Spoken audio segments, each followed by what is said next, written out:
Hey everybody, hope you're having a fantastic holiday. Thanks for watching No.2. The other week I uploaded a video which was a response to a question. I called it Advice and Crap to Young Creators. And you guys really responded well to it. Some of you left comments and I really appreciate that. I wanted to respond to one of the comments with this video, actually two comment videos in the whatever. Okay, so this is a question from Nils. Nils says, I would be interested in knowing how you got into this whole design and development career. I would also be interested in knowing how you manage your day-to-day work. Nils, buddy, I think they're intertwined, aren't they?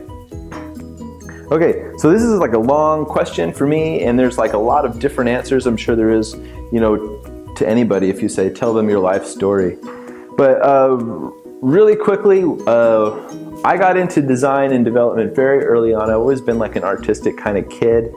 And when I was in like junior high school and high school, I was in like a heavy metal rock and roll band. It was so cool and all the girls loved it. But we needed, some t-shirts and we needed like a website. And so like I learned to code websites and I learned to design t-shirts and posters and CD album art and things like that. And then other bands were like, hey, you do that crap for me, and I did it for them.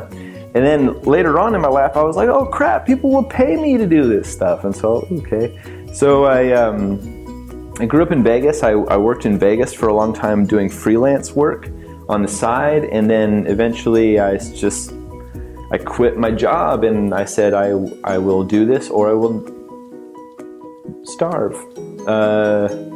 And there was a few months where there was no food in the refrigerator, and that was like really crazy.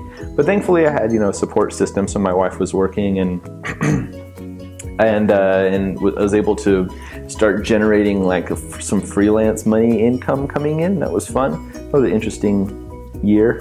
And then eventually I got to working with an advertising agency in Las Vegas, and I was one of the early designers there, and I built a team up there and became a creative director over 3 or 4 years there. And then I got invited to come out and interview in Oakland with an advertising agency / development house that does websites for like really big entertainment acts like Bon Jovi and Janet Jackson and The Killers. Like I worked on like tons of really cool stuff. And I met some of the smartest and most talented people in design and development ever there. They're still there. Awesome guys. Miss you a lot. So if you guys watch this, I still think about you guys all the time. Happy turkey. And then after that, I moved down into Silicon Valley where I started working with startups. So my first startup I was with for like a year, and we made a few things and eventually got purchased by Groupon. And then I interviewed around with a few different places, and I found this place called Tubular Labs where I currently work, and we make actually this is how I got introduced with the whole YouTube thing, is that Tubular Labs is an analytics platform for YouTube content creators. And I get to do a lot of stuff there. I get to design and do a lot of front-end development.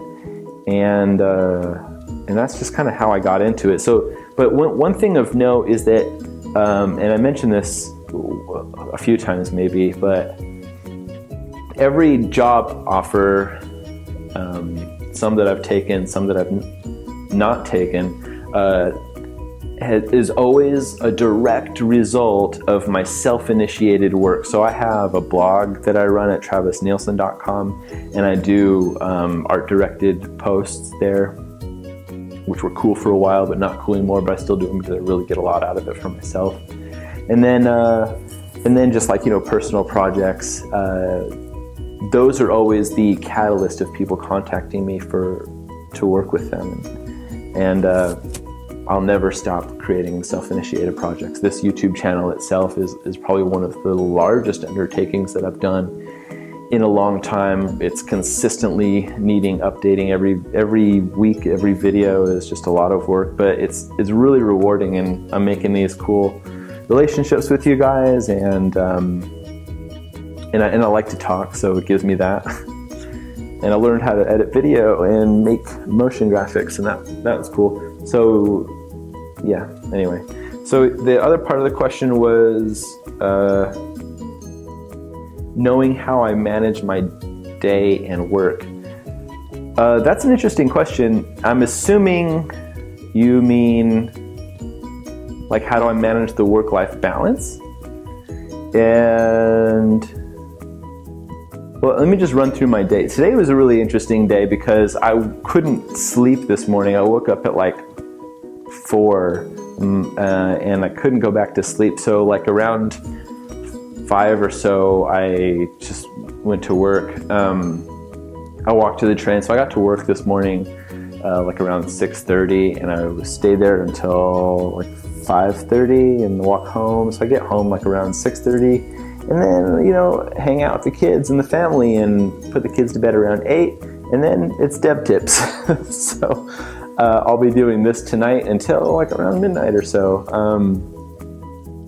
So it's pretty hectic. There's a lot of demand for my work, but I put a lot of pressure on myself because I think that it's only in that high pressure situation, that crucible, where my really good work comes out. And I'm a firm believer in if you want to stand tall on good work, you have to shove a mountain of crap under you in order to make the good work rise out. I don't know if that metaphor quite works, but definitely there's a lot of crap under the good work that I do. So there's an interesting question in there of like work-life balance, and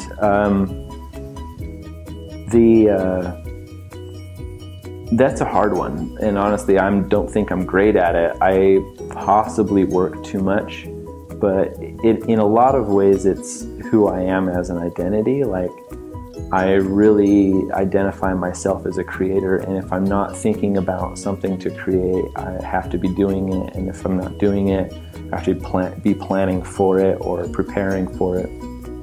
And it was something early on in my family life, like early on in my marriage, that I had a hard time communicating with my wife, and it was like a point of contention because we didn't understand it. Both of us didn't. But we eventually came to a great idea that I wouldn't go sneak off and create stuff when she wasn't looking, if I could have some solid creation time twice a week at night. Sometimes it's more like weekends here or there, but definitely Tuesday and Thursday every week I have solid do not disturb kind of creation time. And that's really nice because I can get stuff done during those evenings. And then also the converse is true, that on Mondays and Wednesdays and Fridays, I can really try to set aside those things that occupy my mind and really focus on my relationships with my family and friends. I just really value them, so I think it's important to take time away from work to nurture them. But that's how I manage my day and work. Nils, thanks for asking a question. Hopefully I didn't ramble too long. And you know what? Even if I did, who cares? Whatever. It's my channel. Boop. See you guys.